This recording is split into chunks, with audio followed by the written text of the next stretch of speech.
How's it going? Apparently it's going really well. Questions about anything at all before we get going? We'll do the quiz towards the end of the hour. I'm going to talk for about 20 minutes, and then I'll give you the rest of the time for the quiz.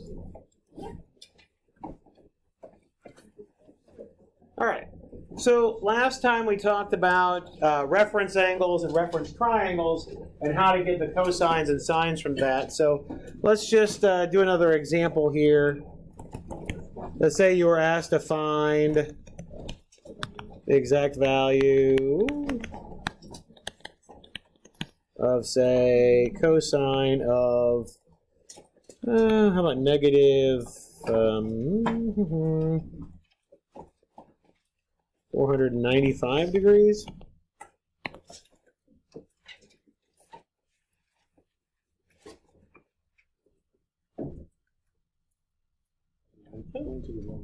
Oh, that's fine. You're fine. All right. So, first thing we need to do is figure out what? What should we find? What should we figure out first?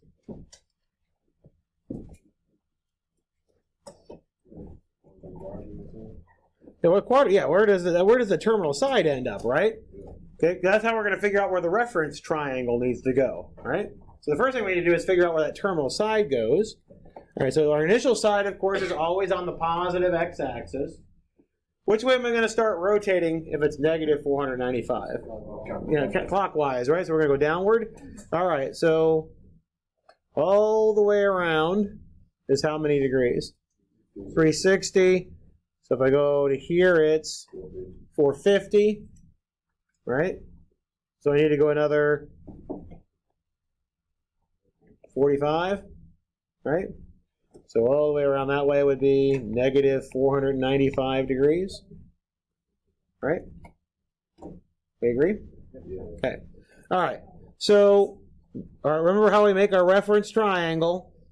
We go from the terminal side to the x-axis. That's how we get our reference triangle, right?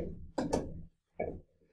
So just to remind again, this angle here that's in your reference triangle, that one that is where it makes the angle with the x-axis, that's our reference angle.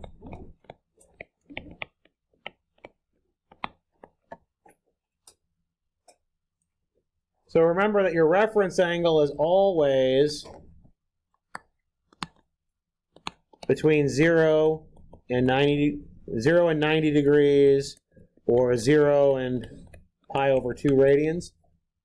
Always. So your reference angle is always an acute angle, or 0 or pi over 2. Okay. And notice how I found it just by figuring out where the reference triangle was, right? And then just computing that angle. Okay. You told me that we had to go, by the time we got here back over here to the y-axis, we had to go another 45 degrees, so there was 45 degrees left. That was how we found the reference angle. So what this tells us then is that the cosine of negative 495 degrees is going to be whatever the cosine of 45 degrees is. But I also need to keep track of what? Yeah, the quadrant, so that it tells me what the sign is, right? Whether it's positive or negative in here. Okay. So notice that we think that what tells us the sign is the quadrant, or what the adjacent side is. This adjacent side is going off to the left, right? So that adjacent side is going to be negative in this case, right? So we're going off to the left. The reason why I'm worried about the adjacent side is because, of course, we're talking about cosine. So we'll have a negative here. Okay. So again, this is in two pieces. This is your reference angle. This is determined by the quadrant. And that's where your terminal side is. That's how we're doing the two pieces, right? The one piece is just figuring out the reference angle. And that's going to tell us what the value of the cosine is. The second piece, the absolute value of the cosine is. The second piece is I need to know if it's positive or negative. And that's determined by where we land for the quadrant. Okay. So what is cosine of 45? Yeah, so you get the 1 over the square root of 2. Or if you really want to write square root of 2 over 2, that's fine too. But 1 over root 2 is perfectly fine with me. Does this make sense? Okay. So this is all, again, this is how we find the reference angle as well, is the fact that it's over here in this, this reference triangle is over here in this quadrant, and just figure out the reference angle by, well, what, in this case, it was what was left over, right? We went 45 this way, so there's 45 left. It's always that angle that's in your reference triangle. Questions on that? Okay. Maybe? All right. So let's talk a little bit about keeping track of those signs. So if we think about, well, if your reference triangle ends up over here, if the reference triangle ends up over here in quadrant 1, what's your sign, positive or negative, for all of your trig functions going to be if your reference triangle's over there? They're all going to be positive, right? So over here, all of your trig functions are positive.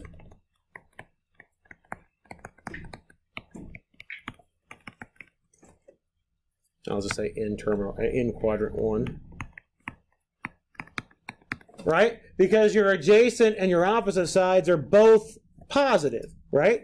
We went to the right and we went up. We agree? Okay. What if your reference triangle ends up over in quadrant 2? What can you say about the sign?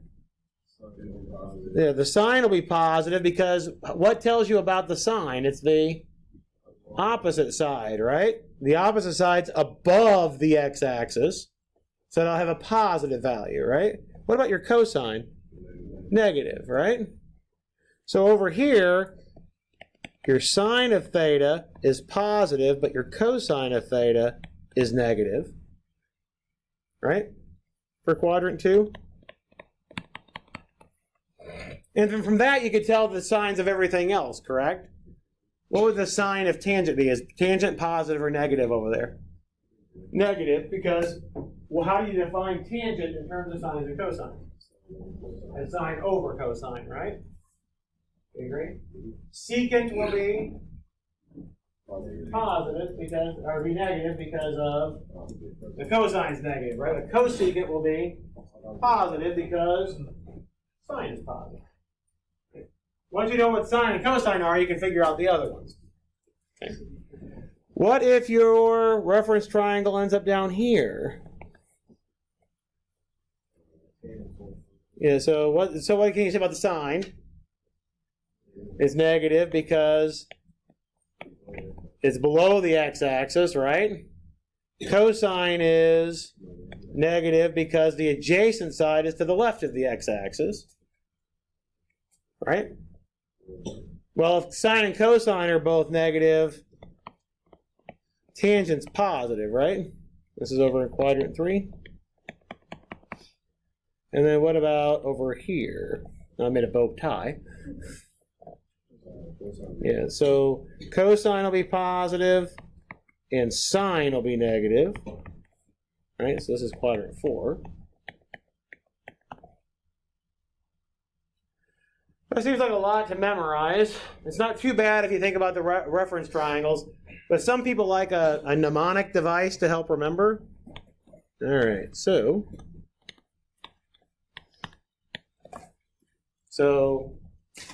all of them are positive in quadrant 1. Sine is positive in quadrant 2. Tangent's positive in quadrant 3. Cosine is positive in quadrant 4. So the mnemonic device is all students take calculus. I have no idea why. It's something that's stuck for years. A buddy of mine in grad school had about the same reaction as you did the whole time. So He just came up with random words. He said amnesty, sausage, Timbuktu, carjackers. Yeah, random words. I don't know why. Well, that wasn't a funny story at all. Great. Okay, fine. He's a weird dude. It's fine. All right. But anyway, this just is to help determine where sine and cosine is. So over here, since where sine and cosine are positive, or tangent, so over here we would know immediately that cosine was negative because down here tangent is positive. Right? And so cosine and sine will be negative. It's telling you which of the three is positive, right? So up in quadrant 2, there's that S, right? Sine is positive, so cosine and tangent are negative. In quadrant 3, I guess I should scroll back down. In quadrant 3, you've got this T, so tangent is positive. That tells you that sine and cosine are both negative. Quadrant 4, you have the C, cosine is positive, so sine and tangent are both negative. It's just meant to help remember so you don't have to think about it every single time you do it. That's the idea. If you don't like it, don't use it. I don't care. Doesn't matter to me. If you can do the problem right, it's all that matters to me. Okay. Questions on? Let's see if we can put this to use. Let's say I ask you, let's suppose that we have the tangent of an angle is equal to, let's say, negative 8 over 15, and the cosine of the angle is positive. And I ask you to find the other 5 trig functions of theta.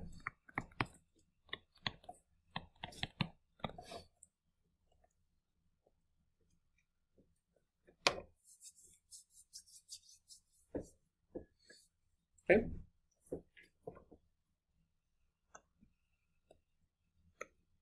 We've done, yes.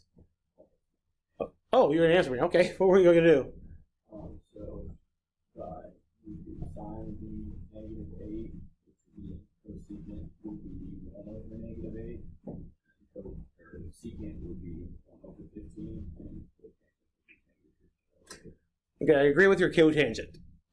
The other ones are not quite right. Okay. And the reason why is that you're doing your adjacent, your opposite, okay, but you don't have a hypotenuse yet. We need a hypotenuse too. So let's talk about how we get that hypotenuse. You get the right idea. Okay. So let's do this with a reference triangle. Where should I draw my reference triangle? What quadrant should I draw the reference triangle in? Okay. Why do you say quadrant 4?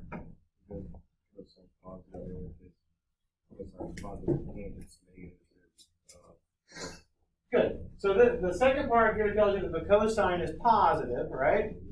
Which means I have to be over here. One of these two, right?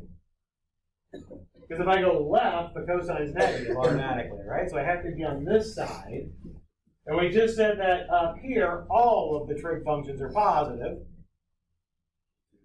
But then we need tangent to be negative, so I have to be down here. Does that make sense? Okay. So the first thing I want to do here is I'm going to draw my reference triangle down here in quadrant 4.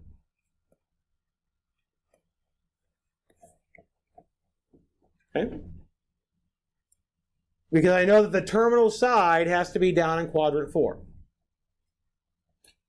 Now, what do we know about the theta? If I think of this as me and my theta in here, what do I know about theta? What are we given about theta besides that the cosine was positive? What do we know about tangent of theta? Is -8 over 15. What sides can we label if we're given tangent? opposite and adjacent. Okay, so we can label the opposite and the adjacent, right? So I know I have an 8 for my opposite and a 15 for my adjacent, right? Now, what we can also do is put a sign on each of these values. Is it positive or is it negative? This 15 is shooting off to the right, so that would be positive, right? This 8 is going down. That would be negative, right? So I might as well just go ahead and put a -8 here.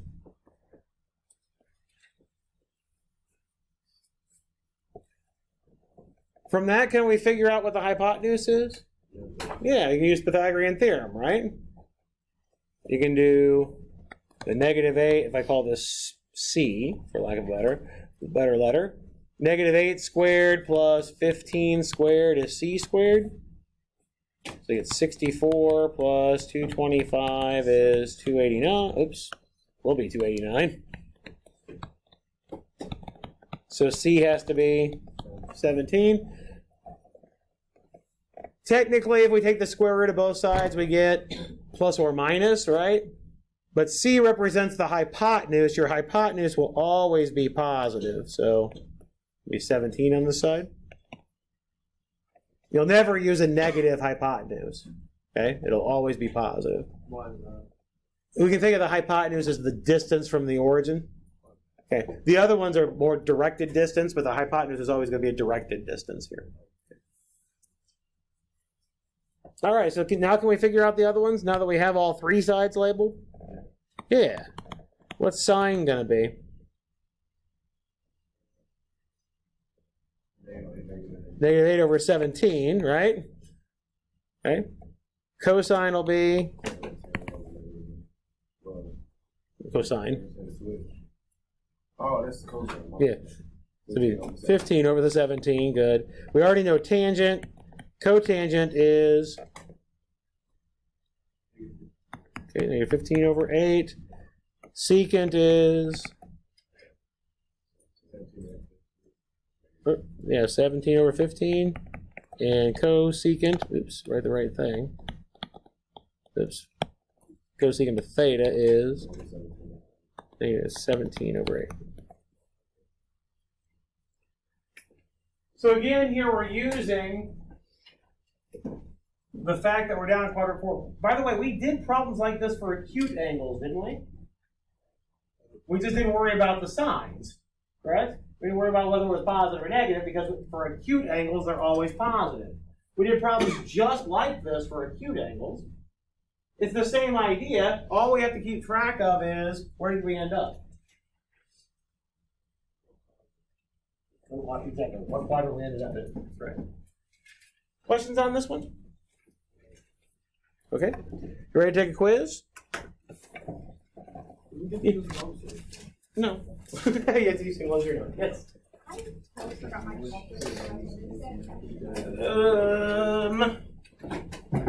I might have one. Move my egg.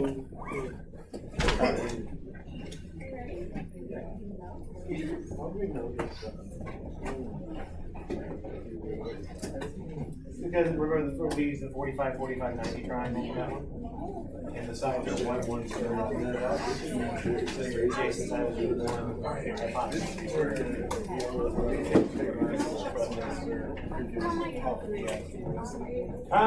We'll have to do something with sharing because I literally only have one. Yep. So if you get to a point where you need the calculator, stop and then we'll figure it out from there. Let's see. I have quizzes in here. I do have quizzes in here.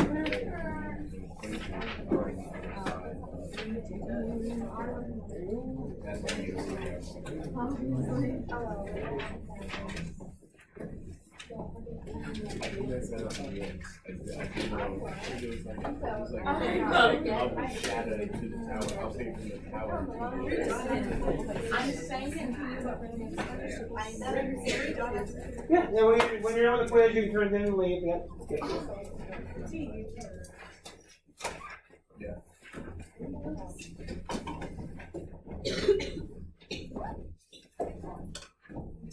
You're welcome.